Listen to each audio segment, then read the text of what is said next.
It was evident fairly early on that Wayne and Carrie Grimm were destined for farming success. They knew each other growing up from either side of Sabetha in northeast Kansas. They attended high school together and both were prominent in the FFA, Wayne earning the American Farmer degree and Carrie eventually serving as a state FFA officer. After high school, Wayne immediately entered the family dairy and hog farming operation in far western Brown County. Carrie, who was raised on her family's beef cattle operation, went on to Kansas State University, earning her degree in animal science. Over time, Wayne and Carrie converted their livestock enterprise fully over to beef cattle production, while continuing to raise 1,000 acres of crops in partnership with Wayne's brother. 3 years ago, the brothers mutually decided to split the operation. Wayne and Carrie now manage a 650 cow herd, finishing their own calves and feeding around 800 head in their own lot. They're up to 1,100 crop acres and 2,000 acres of pasture. What really distinguishes the Grimms is their willingness to tell agriculture's story by welcoming the public to Double G&L Farms. They annually stage multiple events for children on the farm, including a Farm Safety Day that this past year drew 500 students from the area.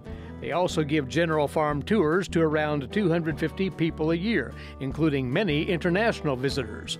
Their goal is to inform present and future consumers what it takes to get food on their table. Wayne talks about how it all started for him. As soon as I could drive a tractor or skid loader or whatever, it was all farming for me. I think Wayne was always more into the hands-on more than the books. I knew him in high school, and he couldn't get out of high school fast enough. He just wanted to farm. Yep. Back then, he got out of school a lot, too. Farm. They don't do that anymore, I don't know. No. I went to the school of hard knocks, so that's my schooling. My parents both had town jobs, but Dad had cattle on the side, just a small 50-cow operation. We got married the summer before I graduated. I graduated in December. Keep all our own calves and finish them all out, plus I buy a few from I got some local guys that use my bulls that I buy their calves back, and also we'll finish out with a sale barn. Just buy a few, just finish my pens out so my pens are full. Genetics does go a long ways. We used to feed for a company called Lord's Lean, and they wanted a lean and select carcass, completely the opposite of the industry. And so we fed for them for 10 years, and I had my cow herd geared toward that. And they quit probably about 6 or 7 years ago. They quit and went to grass-fed beef, which cut me out. And so we had to retool everything and start over again because we needed to get a choice carcass, not a select. And so we had a limousine herd geared toward Lord's Lean, and so we kept the cow herd. I just sold all my bulls and started over with bulls, strictly going for the marbling to try to get our marbling back in. And so it is, in 6 years, probably been 6 years, we've made huge strides to now this past year, we were 20% primes. So we're getting good enough that the packers really want our cattle. After Elsie, our oldest, was born, she was about 3, we decided to try this Farm Safety Day, and the cattle women helped with that. Several of the cattle women had experienced the loss of a loved one due to a tragic farm accident. So we were very passionate about it. We do a Farm Safety Day for first and second graders in the area. We started with about 150 students. Now we teach about 500 students. And since it's first and second grade, we do every other year. But we'd like to reach out to even more schools, more children in the future. It started with just Sabetha. And Burn. And Burn. Mm-hmm. And then we expanded to Seneca, Springs.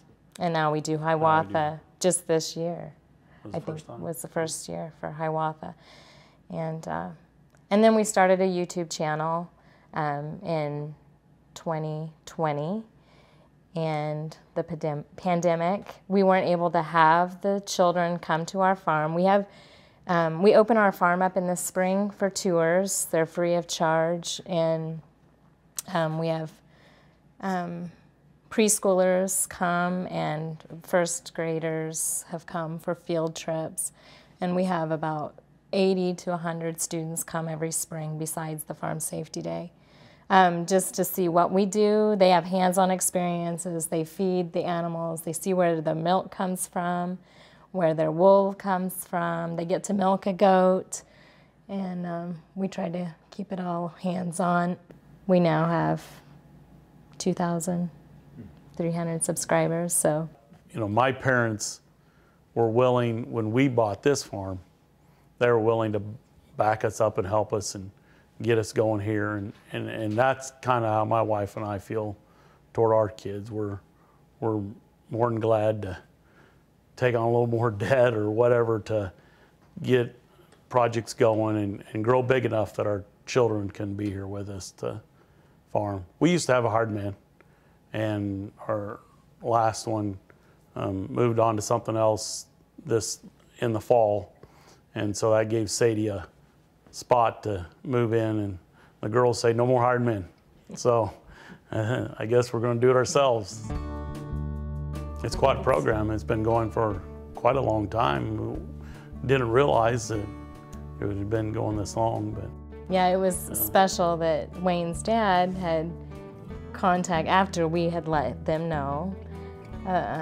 He and his siblings had spent the day doing research on the program, and they remembered that their mom and dad, Wayne's grandparents, had been nominated for the Kansas Master Farmer, Master Homemaker Award. They were notified that they were not selected, but they were nominated for Brown County. They remembered that they were encouraged. They had the letter that they were encouraged to pass the love of agriculture on to their family. Even though they hadn't been selected. So. Well, it's an honor. It truly is an honor. It was a surprise that we would even be nominated. Wayne and Carrie Grimm of Brown County, Kansas Master Farmer, Master Farm Homemaker, class of 2021.